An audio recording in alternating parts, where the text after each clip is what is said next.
ഈശോമിശിഹായ്ക്ക് സ്തുതിയായിരിക്കട്ടെ. പ്രിയമുള്ളവരെ, വിശുദ്ധ ഫൗസ്റ്റീനയിലൂടെ ലഭിച്ച ദൈവകരുണയുടെ സന്ദേശത്തിലെ 57-ാമത്തെ സന്ദേശത്തിൽ വളരെ മനോഹരമായിട്ടുള്ള വിശുദ്ധ ഫൗസ്റ്റീനായുടെ ഒരു പ്രാർത്ഥന നമുക്ക് കാണാനായിട്ട് സാധിക്കും.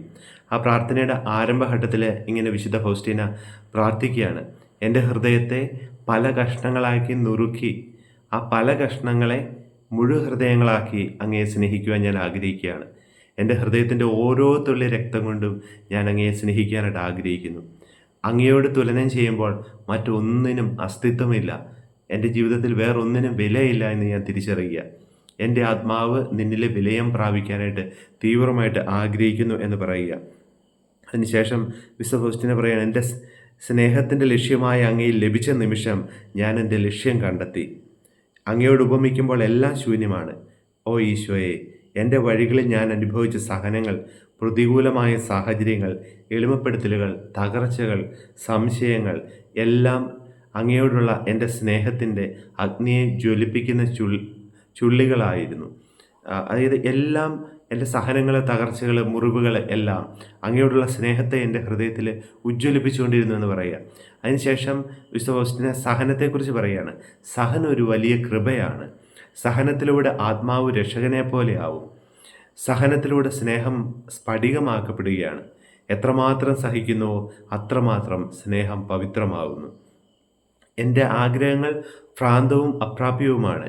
എൻ്റെ സഹനത്തെ അങ്ങയിൽ നിന്ന് മറച്ചു പിടിക്കാൻ ഞാൻ ആഗ്രഹിക്കുന്നു. എൻ്റെ പരിശ്രമങ്ങൾക്കും നല്ല പ്രവൃത്തികൾക്കും പ്രതിഫലം ലഭിക്കണമെന്ന് ഞാൻ ഒരിക്കലും ആഗ്രഹിക്കുന്നില്ല. ഈശോയെ, അങ്ങ് മാത്രമാണ് എൻ്റെ ഏക പ്രതിഫലം. എനിക്ക് അങ്ങയെ മാത്രം മതി. ഓ എൻ്റെ ഹൃദയത്തിൻ്റെ നിക്ഷേപമേ, എൻ്റെ സഹനങ്ങൾ അവഗണിച്ചുകൊണ്ട് അയൽക്കാരുടെ സഹനത്തിൽ ഹൃദയാർദ്രതയോടെ പങ്കുചേരുവാൻ ഞാൻ ആഗ്രഹിക്കുന്നു. എൻ്റെ ഈശോയെ, എൻ്റെ സഹനങ്ങളെപ്പറ്റി അവരോ അങ്ങ് പോലുമോ അറിയരുതെന്നാണ് എൻ്റെ ആഗ്രഹം. നിശബ്ദമായ സഹനത്തിൽ നിന്നുകൊണ്ട് പോലും അങ്ങയെ മറ്റുള്ളവർക്ക് വേണ്ടി കൂടി സ്നേഹിക്കാൻ ഞാൻ ആഗ്രഹിക്കുകയാണെന്ന് വിശുദ്ധ ഫൗസ്റ്റീന പറയുക. അപ്പോൾ സഹനം സ്നേഹത്തിൻ്റെ വിലയെ മനസ്സിലാക്കാൻ, സ്നേഹത്തിന് കൂടുതൽ തെളിമയുള്ളതാക്കി മാറ്റുന്നുവെന്ന് വിശുദ്ധ ഫൗസ്റ്റീന പറയുകയാണ്. അതെങ്ങനെയാണ് സംഭവിക്കുക? ജീവിതത്തിൻ്റെ ചില സ്നേഹമെന്ന് നമ്മൾ കരുതുന്ന പലതും ചിലപ്പോൾ വെറും ഒരു അഭിനിവേശം മാത്രമാണ്, വെറും ഒരു ആകർഷണം മാത്രമാണ്, വെറും ഒരു ആസക്തി മാത്രമാണ്.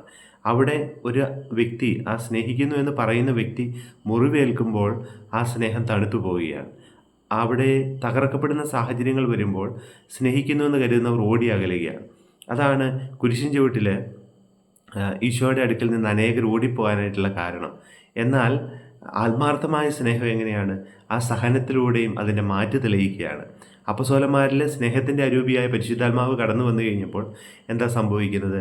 അവർ സ്നേഹത്തിൽ ഉറപ്പുള്ളവരായിട്ട് മാറി.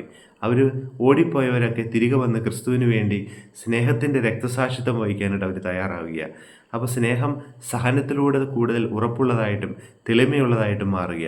ഈശോയോട് നമുക്ക് പറയാം: ഈശോയെ, എൻ്റെ സ്നേഹത്തിന് ഒത്തിരിയേറെ കുറവുകളുണ്ട്, ബലഹീനതകളുണ്ട്, പോരായ്മകളുണ്ട്. എൻ്റെ സ്നേഹത്തെ സ്നേഹമെന്ന് പോലും വിളിക്കാൻ സാധിക്കുകയില്ല. കാരണം അത് സഹനത്തിൽ പതറിപ്പോകുന്ന വെറും ആകർഷണം മാത്രമാണെന്ന് ചില അവസരങ്ങളിൽ ഞാൻ തിരിച്ചറിയുക. ഈശോ, അവിടുത്തെ പരിശുദ്ധാത്മാവിനെ അയക്കണമേ. സ്നേഹത്തിൻ്റെ അഗ്നിയാൽ എൻ്റെ ഹൃദയത്തെ ഉജ്ജ്വലിപ്പിക്കണമേ. സ്നേഹത്തിൻ്റെ പാറയായിട്ട് ഞാൻ മാറട്ടെ. പത്രോസിനെ പോലെ മണൽ പോലെ പതറിപ്പോകുന്ന പത്രോസ് പരിശുദ്ധാത്മാവ് വന്നു കഴിഞ്ഞപ്പോൾ, സ്നേഹത്തിൻ്റെ അരൂപി വന്നപ്പോൾ പാറ പോലെ കരുത്തുള്ളവനായിട്ട് മാറി.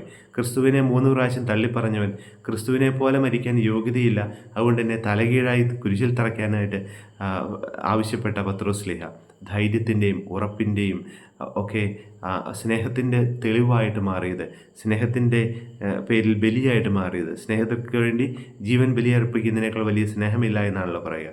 അങ്ങനെ ഓരോ അപ്പസ്തോലന്മാരും ആയിത്തീർന്നത് സ്നേഹത്തിൻ്റെ അരൂപിയാൽ നയിക്കപ്പെട്ടപ്പോഴാണ്. നമുക്ക് പരിശുദ്ധാത്മാവിനെ വേണ്ടിയിട്ട് നമ്മുടെ ഹൃദയങ്ങളെ സമർപ്പിക്കാം.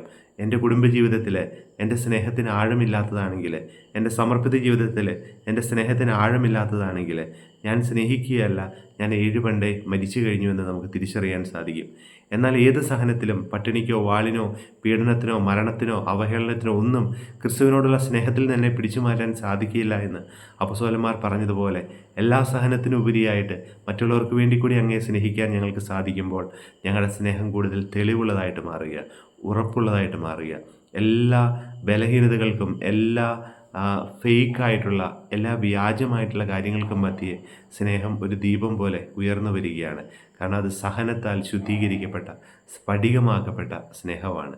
പരിശുദ്ധാത്മാവിനെ നൽകണമേ, സ്നേഹിക്കാൻ പഠിപ്പിക്കണമേ. ഈശോയെ, ഞങ്ങൾ അങ്ങയിൽ ശരണപ്പെടുന്നു.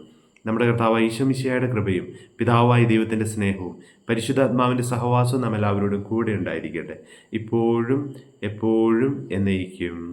ആമേൻ.